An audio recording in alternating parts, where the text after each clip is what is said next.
به نام خداوند بخشاینده مهربان. سلام دانش آموزان عزیز.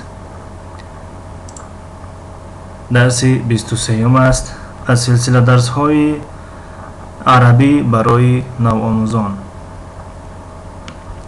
الفبای زبان عربی حرف کاف.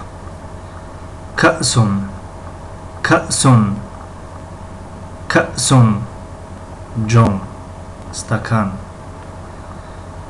کتابون، کتابون، کتابون، کتاب.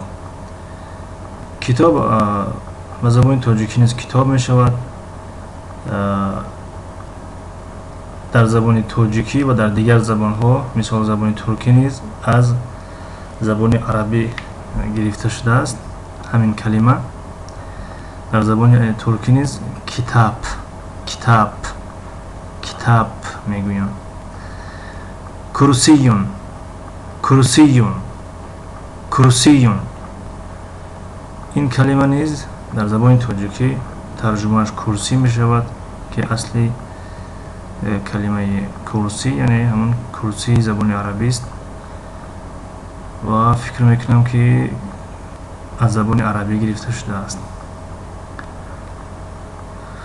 خب کأسون جمعش کؤوسون و اکؤسون، اکؤسون و کأساتون و کناسون.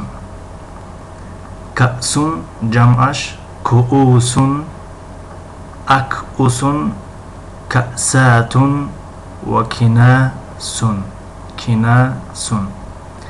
کتابون جمعش کتبون و کتبون، کتبون و کتبون.